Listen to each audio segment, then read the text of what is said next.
Spotify has officially announced paid audiobooks on its platform. And some of you might be wondering, why do I care about this? I'm a music artist. I don't care if Spotify's adding audiobooks. But there's a lot of cool implications of this if Spotify decides to transition what they're doing for audiobooks and allow music artists to use it in really cool ways to have artists be able to make more money on Spotify, which I think everyone can agree would be fantastic.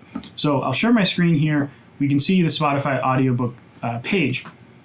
And this is essentially a sales page. Explore podcasts, unlock them, and listen to them. But let's just get started, and this will show us what this interface looks like for audiobooks. And this is live right now, at least in the United States. I don't know if it's global yet. And right now, you can only purchase your audiobooks on desktop or on a computer on the internet web version. But then you can listen to them on your phone as well. But they will be adding a way to purchase audiobooks as well on the phone, on the mobile app. But I want to show you what this looks like, because I think you'll start getting some ideas like I started getting some ideas. So I just clicked a random book, Stephen King, Dark Tower 1, The Gunslinger. You can see $15.49. Click buy. You can add it to your library to kind of remember to buy it later, or after you bought it, you might organize it in some way. You can share, blah, blah, blah. Now, the way this works, you can buy the audiobook, and then everything's broken up into chapters that are locked.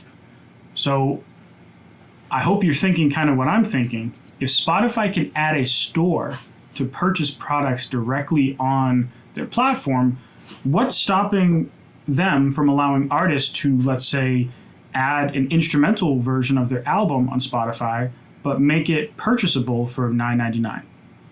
Or what's stopping them from allowing an artist to release a 12-song album, but make 2 of those songs locked content, meaning that on Spotify, anyone with an account can stream them, 10 out of the 12 songs, and then the last 2, maybe they sell for $1 each. Or what's stopping Spotify from allowing artists to making a behind-the-scenes commentary over their whole album? It's an hour long, and selling that for $15.49.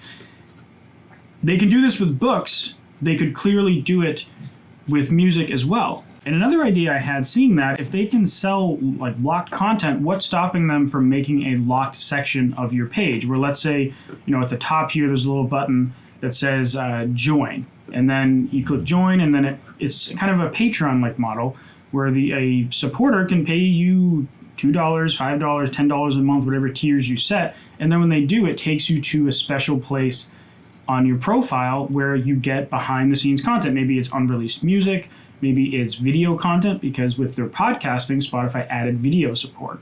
Or maybe it's just any other types of updates that you want to let your fans know about. And of course, Spotify can make money in this too. Spotify takes 30% of all streams generated, and since Patreon, I think, only takes 8%, it wouldn't be entirely unreasonable for Spotify to take 15% of the cut of all transactions that happen on the platform.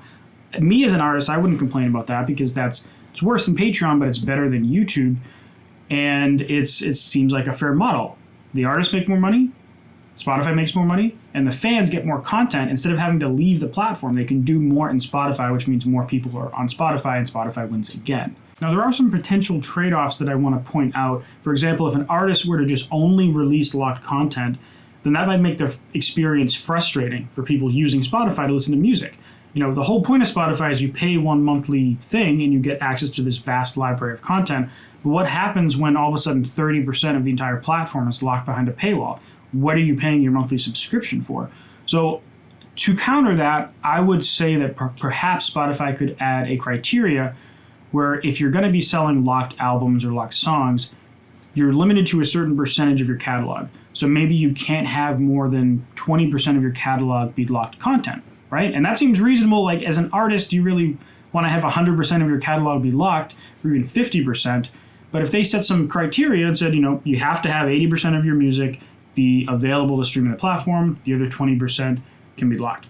I think that's kind of a fair compromise. So this is obviously just me thinking of random ideas of how they could get the tech they've made for the audiobooks and apply that to the rest of the platform.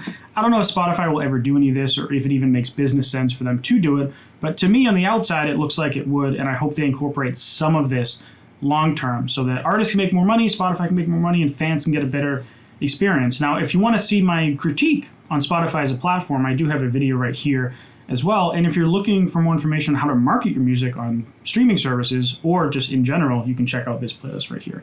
Anyways, thanks for watching, and I'll see you next video. Bye.